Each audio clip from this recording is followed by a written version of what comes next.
ಈ ದಿಢೀರ್ ಟಿಕ್ಕಿನ ಯಾವಾಗ ಬೇಕೋ ನೆನೆಸ್ಕೊಂಡಾಗ ಮಾಡ್ಕೋಬಹುದು. ನೆಂಚ್ಕೊಳ್ಳೋಕ್ಕೆ ಮೀಠಾ, ಹರ ಚಟ್ನಿ, ಕೆಚಪ್ಪು ಹಾಕ್ಕೊಂಡಿದ್ದೀನಿ. ಇಲ್ಲಾಂದರೆ ಬರೀ ಮೊಸರು ನೆಂಚ್ಕೋಬೋದು. ಏನೋ ಇಲ್ಲದೇ ಇದ್ದರೂ ಕೂಡ ತಿನ್ನೋಕ್ಕೆ ಚೆನ್ನಾಗಿರುತ್ತೆ. ಬೆಳಗ್ಗೆ, ಸಂಜೆ, ರಾತ್ರಿ, ಮಧ್ಯಾಹ್ನ ಯಾವಾಗ ಬೇಕಾದರೂ ಮಾಡಿಕೊಂಡು ಸವಿಬಹುದು. ಪೂರ್ಣ ಶ್ರೀ ಸೃಷ್ಟಿಗೆ ಸ್ವಾಗತ. ಇದು ಚಿರೋಟಿ ರವೆ ತೊಗೊಂಡಿದ್ದೀನಿ. ಯಾವುದಾದ್ರೂ ಒಂದು ಬಟ್ಲು ತಗೊಂಡು ಅದರಲ್ಲಿ ಇದನ್ನೆಷ್ಟು ಹಾಕ್ತಿರೋ ಅವಲಕ್ಕಿನೂ ಕೂಡ ಅಷ್ಟೇ ಹಾಕ್ಕೋಬೇಕು. ಅವಲಕ್ಕಿನೂ ಇಷ್ಟ ಇಟ್ಕೊಂಡಿದ್ದೀನಿ, ಆದರೆ ಇದನ್ನು ಮೊದಲು ಮಿಕ್ಸಿಲಿ ಪುಡಿ ಮಾಡಿಕೊಂಡು ಹಾಕಬೇಕಾಗತ್ತೆ. ಈಗ ಪುಡಿ ಮಾಡಿದ್ದಾಗಿದೆ. ಇದನ್ನು ಇದಕ್ಕೆ ಹಾಕ್ಕೊಳ್ತಾ ಇದ್ದೀನಿ. ಇದ್ರ ಜೊತೆಗೆ ಒಂದು ಸ್ವಲ್ಪ ಒಂದು ಚಮಚ ಅಷ್ಟು ಅಕ್ಕಿ ಹಿಟ್ಟು, ಒಂದು ಚಮಚ ಅಷ್ಟು ಕಡಲೆ ಹಿಟ್ಟು, ಸ್ವಲ್ಪ ಹಸಿಮೆಣಸಿನ್ಕಾಯಿ ಹೆಚ್ಚಿರೋದು, ಸ್ವಲ್ಪ ಉಪ್ಪು ಮತ್ತು ಸ್ವಲ್ಪ ಮೆಣಸಿನ ಪುಡಿನೂ ಹಾಕ್ಕೋಬೇಕು.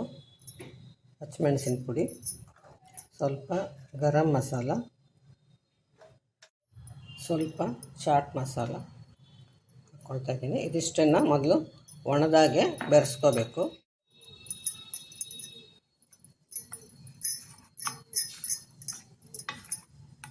ಒಣದಾಗೆ ಚೆನ್ನಾಗಿ ಬೆರೆಸ್ಕೊಂಡ್ಮೇಲೆ ಇದಕ್ಕೆ ನೆಲ ಬಸಳೆ ಅಥವಾ ಬಾಂಬೆ ಬಸಳೆ ಸ್ವಲ್ಪ ಸಣ್ಣಕ್ಕೆ ಹೆಚ್ಚು ಹಾಕ್ಕೊಳ್ತಾ ಇದ್ದೀನಿ, ಅಥವಾ ಕೊತ್ತಂಬರಿ ಸೊಪ್ಪು ಬೇಕಾದರೂ ಹಾಕ್ಕೋಬಹುದು. ಈಗ ಒಣದಾಗೆಲ್ಲ ಬೆರೆಸಿದ ಮೇಲೆ ತುರಿದಿರೋ ಕ್ಯಾರೆಟು ಮತ್ತು ಸಣ್ಣಕ್ಕೆ ಹೆಚ್ಚಿರೋ ದಪ್ಪ ಮೆಣಸಿನ್ಕಾಯಿ, ನಾನು ಸೊಪ್ಪು ಹೇಳಿದ್ನಲ್ಲ ಅದು, ಅಥವಾ ಕೊತ್ತಂಬರಿ ಸೊಪ್ಪು, ಅದಿಷ್ಟನ್ನು ಹಾಕ್ಕೋಬೇಕು. ಅದಕ್ಕೆ ತುರಿದಿಟ್ಟಿರೋ ಅಂಥ ಒಂದು ತೆಂಗಿನ ತುರಿ ಸ್ವಲ್ಪ, ಆಮೇಲೆ ರವೆ ಎಷ್ಟು ಹಾಕಿರ್ತೀವೋ ಅಷ್ಟು ಮೊಸರು ಹಾಕಿ ಕಲಿಸ್ಕೋಬೇಕು. ಅದಕ್ಕೆ ಇನ್ನು ಸ್ವಲ್ಪ ನೀರನ್ನು ಹಾಕಿ ಕಲಿಸ್ಕೊಳ್ಳೋಣ. ಹೆಚ್ಚು ಕಮ್ಮಿ ನೀರು ಕೂಡ ಮೊಸರನ್ನಷ್ಟೇ ಹಾಕ್ಕೊಂಡಿದ್ದೀನಿ. ಈಗ ಇದಕ್ಕೆ ಒಂದು ಬಟ್ಲು ರವೆ, ಒಂದು ಬಟ್ಲು ಅವಲಕ್ಕಿ, ಒಂದು ಬಟ್ಲು ಮೊಸರು, ಒಂದು ಬಟ್ಲು ನೀರು ಹಿಡಿಸಿದೆ. ತರಕಾರಿ ಕೂಡ ಎಲ್ಲ ಸರಿ ಒಂದು ಬಟ್ಲು ಅಂತ ಅಂದ್ಕೋಬಹುದು. ಅಂದರೆ ಸುಲಭವಾಗಿ ನೆನಪಿಟ್ಕೋಬಹುದಲ್ವ ಅಂತ ಹೇಳ್ತಾ ಇದ್ದೀನಿ. ಮೊಸರು ಜಾಸ್ತಿ ಹುಳಿ ಇರೋದು ಬೇಡ. ಸ್ವಲ್ಪ ಕಸೂರಿ ಮೇಥಿ ಹಾಕ್ಕೊಳ್ತಾ ಇದ್ದೀನಿ ಘಮಲ್ಗೋಸ್ಕರ. ನೋಡಿ, ಈ ಹದದಲ್ಲಿ ಕಲಿಸ್ಕೋಬೇಕು ಹಿಟ್ಟು, ನಾದಕ್ಕೆ ಹೋಗಬಾರ್ದು. ಒಂದು ಪ್ಲಾಸ್ಟಿಕ್ ಮೇಲೆ ಒಂದು ಸ್ವಲ್ಪ ಎಣ್ಣೆ ಹಾಕ್ಕೊಂಡು ಇದನ್ನು ನಮಗೆ ಬೇಕಾದ ಆಕಾರದಲ್ಲಿ ಒತ್ಕೋಬೇಕು. ಸ್ವಲ್ಪ ತೆಳ್ಳಗಿರೋ ಬ್ರೆಡ್ ಸ್ಲೈಸ್ ಥರ ಒತ್ಕೊಂಡಿದ್ದೀನಿ. ಇದಕ್ಕೆ ಬಿಳಿ ಎಳ್ಳಾದರೂ ಹಚ್ಕೋಬಹುದು ಅಥವಾ ಕರಿ ಎಳ್ಳಾದರೂ ಹಚ್ಕೋಬಹುದು. ಎರಡೂ ಹಚ್ಚಿದ್ದೀನಿ ನಾನು. ನಿಮಗೆ ಯಾವ್ದು ಇಷ್ಟನೋ ಅಥವಾ ಯಾವುದಿದೆಯೋ ಅದನ್ನು ಹಚ್ಕೋಬೋದು.